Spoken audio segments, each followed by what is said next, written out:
Bienvenidos sean a un nuevo video de Warhammer 40.000. Hoy hablaremos de la 18ª Legión, los Salamandras.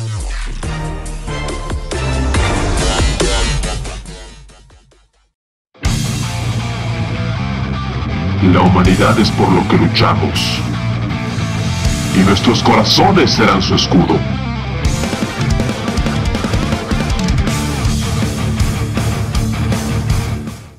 Para hablar de los Salamandras y de todo el honor que estos poseen y todo el corazón que han dado para el Imperio, debemos remontarnos a las primeras épocas del mismo, cuando todavía estaba en duda si el Imperio de la humanidad se formaría o no en Terra durante las antiguas guerras de unificación.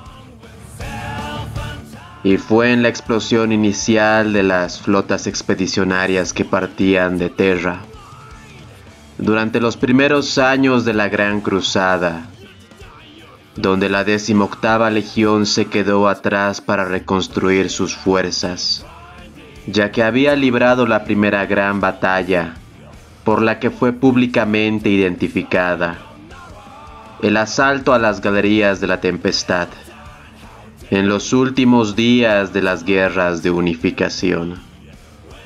En ella, la Legión consiguió por sí sola una victoria contra toda esperanza y sobrevivió, aunque solo por los pelos, ya que sufrió terribles pérdidas que redujeron a la recién creada Legión de unos 20.000 efectivos a poco más de 1.000 astartes.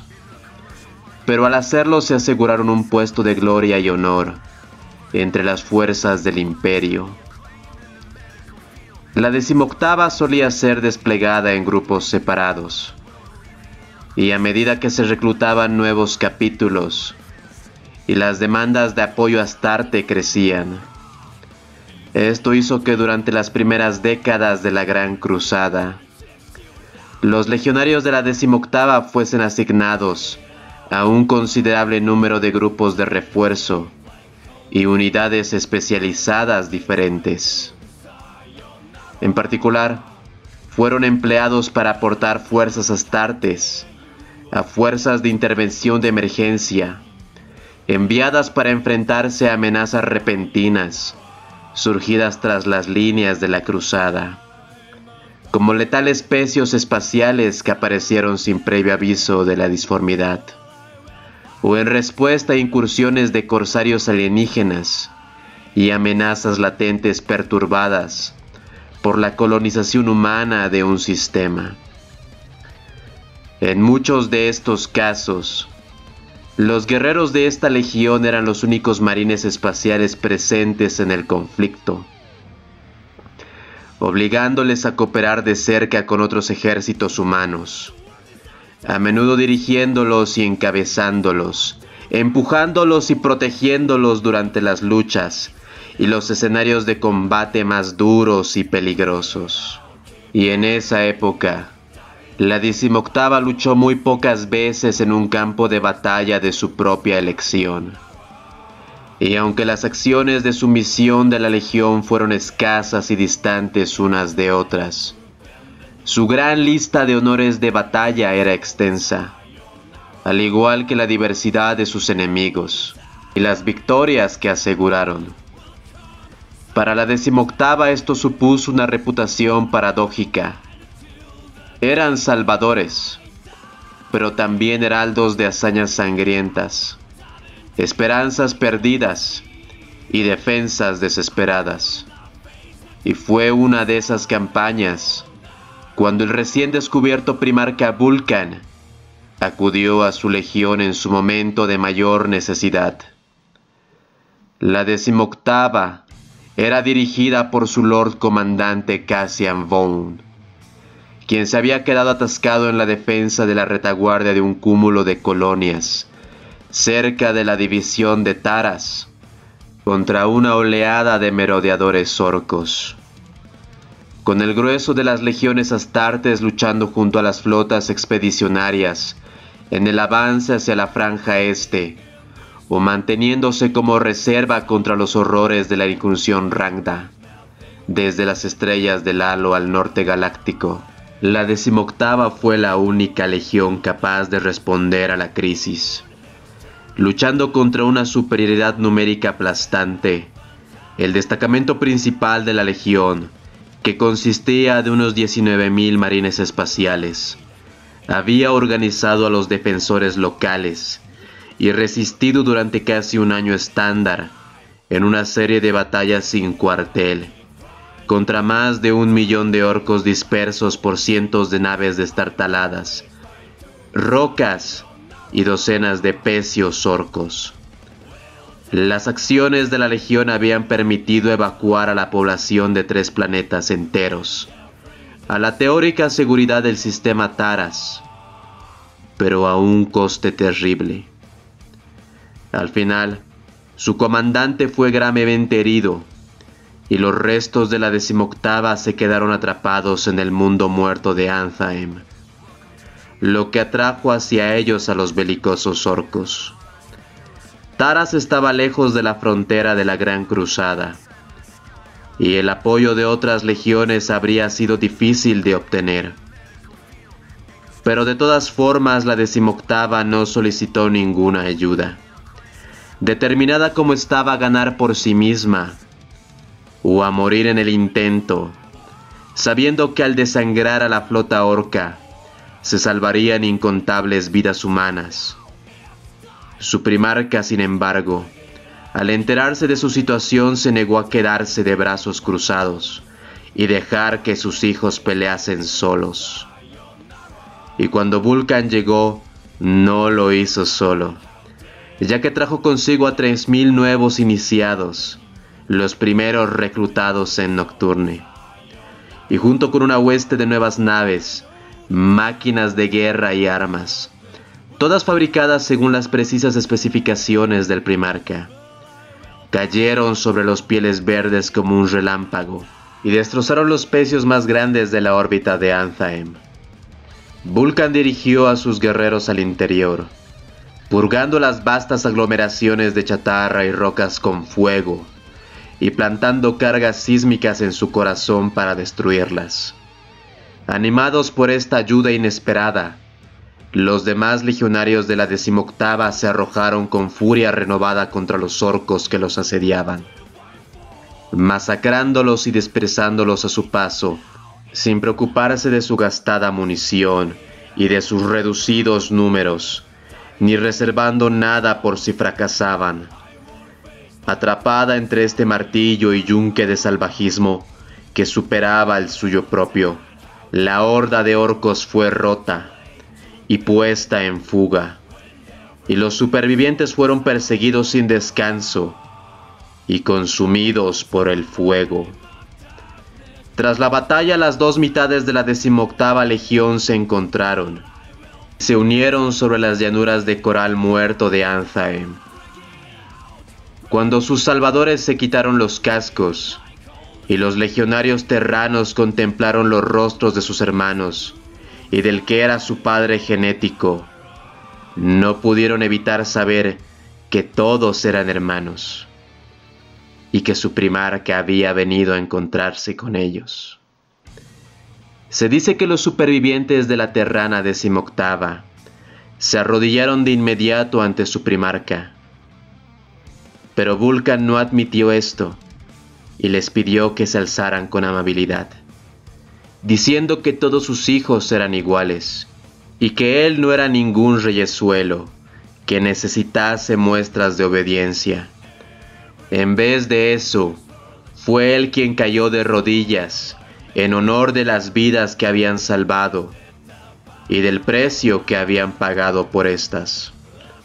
Entonces buscó al moribundo Lord Comandante Vaughn y confirmó el traspaso del mando de la legión, entregándole la garra de combate rota del caudillo que le había derribado, para sellar el pacto entre él y su legión. Ellos lucharían por él, pero a cambio él lucharía por ellos. Tal fue la estima que Vulcan sentía hacia este guerrero, que había dirigido a sus hijos con inquebrantable honor y autosacrificio, que emprendió la fabricación del Dracus Resuscitatus para él, un sarcófago Dreadnought, único, de inigualada sofisticación y resistencia, una de las maravillas creadas por las propias manos del primarca Vulcan. Estaba forjado con una aleación desconocida y casi impenetrable, una reliquia que se decía que procedía de las profundidades de la vieja Terra, y que nadie salvo Vulcan podía dominar y moldear a voluntad. Pero a medida que pasaban los años, aunque la voluntad de lucha del recién creado Dreadnought, ahora apodado Cassian Dracos, no disminuían, su mente se enturbiaba cada vez más y se distanciaba del campo de batalla. Así que se decidió dejarle permanecer dormido durante periodos más largos y despertarle solo en las necesidades más graves, para luchar en los conflictos más importantes.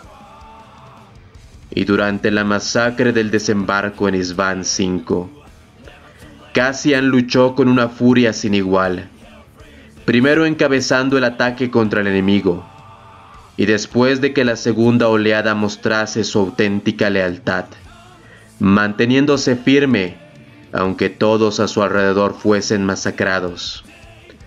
Al final su blindaje fue perforado y rasgado en una docena de puntos por una ventisca de disparos pesados. Pero siguió luchando, chocando contra los enemigos que le rodeaban, a él y a sus hermanos, y dejando atrás de sí una estela de devastación. En la masacre del desembarco, Dracos arrasó las líneas enemigas, reviviendo su primera muerte de nuevo, cuando la 18ª volvía a enfrentarse a la extinción, dejando un rastro de muerte tras de él. Dracos solo fue detenido por el impacto de una lanza orbital, que vitrificó el campo de batalla al completo. Horus y sus generales dejaron Isban seguros de que la vida del viejo guerrero había acabado, junto a la de su primarca y la de su legión. Y aún así, cuando Saifas-Jur y la tripulación del dragón de Ébado, en un año después, encontraron la destrozada carcasa del dragón renacido, lejos de estar intacto, pero aún no dispuesto a rendirse a su inevitable muerte, Cassian Dracos volvería a los campos de batalla del Imperio a reclamar su venganza, pero no volvería a ser el mismo. El tiempo bajo las negras y asfixiantes arenas de Isban le habían cambiado. Era misterioso de temperamento, impredecible y capaz de ejercer un perturbador control sobre las creaciones del dios máquina y aquellos vinculados a él. Dracos fue encontrado por los salamandras que partieron de Nocturne a la búsqueda de Vulcan. El capellán Saifas-Jur y sus guerreros protagonizaron una odisea semejante a la de Ulises o Jasón, hasta conseguir llegar a Isban V. A bordo del dragón de ébano, recogieron los restos de los náufragos de la traición, los huérfanos de Sanguinius, e incluso combatieron algunos alienígenas. Pero una vez llegaron a las llanuras cenicientas de la depresión de Urgal, no fue a Vulcan a quien encontraron enterrado, sino a un hombre que ha vuelto 2 veces de entre los muertos. Dracos, su primer señor. Allí, cubierto bajo cientos de cadáveres, sepultado en la oscuridad, y moribundo comenzó a tener proféticas visiones de su señor. Cuando los errantes del dragón de ébano lo desenterraron, no solo descubrieron a un superviviente, descubrieron a un profeta al que seguir, y rápidamente en torno al Dreadnought surgió un culto religioso. Los primeros discípulos de la llama. Las misteriosas órdenes del místico no eran las de continuar la búsqueda de Vulcan, sino poner rumbo a Mesoa, donde se enfrentarían en combate mortal a Autilun Skor y Narek Dreigur por el control de un mundo forja clave para la guerra. Autilun Skor, caído en desgracia, pero en busca de la gloria a los ojos de Horus y su primarca, fue enviado a tomar el mundo forja de Mesoa, al mando de 9000 astartes, 3 tacmatas al completo y 20.000 tropas auxiliares. Las tropas asaltantes estaban compuestas por la Legión Alfa al mando, los Guerreros de Hierro y la Guardia de la Muerte. Llegados de las cenizas de Isvan y habiendo atracado en Val, los argonautas del dragón de ébano llegaron a Mesoa, guiados por las proféticas visiones de su líder, Cassian Dracos. A bordo del buque no solo viajaban los discípulos de las llamas y Saifas Yur, enviados a buscar a Vulcan, sino que miembros de la Guardia del Cuervo, los Manos de Hierro y los Ángeles Sangrientos también estaban presentes. Los miembros de las Legiones Quebradas se unieron a un pequeño contingente de puños imperiales náufragos que estaban en aquel mundo forja, y juntos se prepararon para resistir un ataque que solo tenía un final posible. Y sin embargo, pese a la aplastante superioridad numérica de las fuerzas bajo el mando de Skor, la victoria no iba a ser fácil. Las 3 legiones atacantes no compartían su información, y a menudo los guerreros de hierro al mando de Dreigur fueron enviados al combate como carne de cañón y distracción mientras la Legión Alfa atacaba los puntos más débiles del despliegue enemigo. La primera oleada que se estrelló contra las defensas fueron las tropas auxiliares del ejército imperial, lanzadas como corderos al matadero para revelar las defensas de Mesoa y desgastar sus municiones. La segunda oleada, los guerreros de hierro, marcharon a morir a lo peor del combate, tratando de establecer una fortificación que sirviera como cabeza de puente en la invasión. Dreigur acabó con Baltus Moran, campeón de los puños imperiales durante la batalla. Y mientras los tecnosacerdotes reconstruían a Dracos en el interior de las forjas, Yur encabezaba a los defensores. El capellán de los salamandras contemplaba cómo las escasas fuerzas del mundo forja se desangraban frente a la incontenible marea de traidores. Pero el cónsul de legatus de la Legión Alfa no estaba dispuesta a esperar, y decidido a acabar cuanto antes el asedio, lanzó un ataque total sobre los muros de Mesoa. Los maltrechos restos de los guerreros de hierro fueron lanzados contra las murallas, donde todos los defensores se habían concentrado. Una segunda oleada de atacantes, la Legión Alfa debía de haber reforzado a la primera, pero esa segunda oleada nunca llegó. Y mientras los guerreros de hierro sufrían la ira de los defensores, los equipos de ejecutores de la Legión Alfa se infiltraron en las forjas para acabar con los 3 sumos sacerdotes del Mechanicum, que tenían control total sobre el planeta. Los asesinos de Skor consiguieron acabar con el primero de los tecnosacerdotes, pero de las profundidades del mundo despertó lo único que quedaba para defenderles. Dracos el renacido se levantó con el Dreadnought, por fin reparado. Pero en vez de dirigirse a donde estaba Skor, se lanzó al campo de batalla.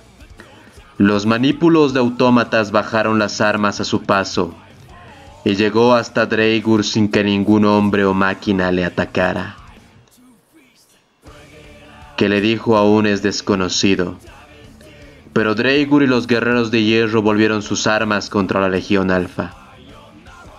Los defensores y los inesperados aliados acosaron a Skor por dos frentes, cambiando las tornas de una batalla ya ganada.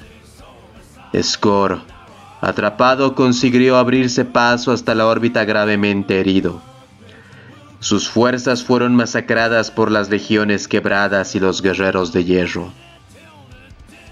Aún así, el mundo Forja quedó gravemente dañado. Uno de sus imprescindibles regentes había muerto, y no volvió a suponer una amenaza para Horus. Sin embargo, su posición entre las conquistas del Señor de la Guerra se convirtieron en un refugio desde el que los leales lanzaron incursiones en el futuro. Dreigur y los guerreros de hierro se unieron al dragón Dracos, y en futuras batallas fueron vistos combatiendo lado a lado, junto con los discípulos de las llamas. Hierro y fuego una vez se unieron, y tal vez hierro y fuego alguna vez más se volverán a unir.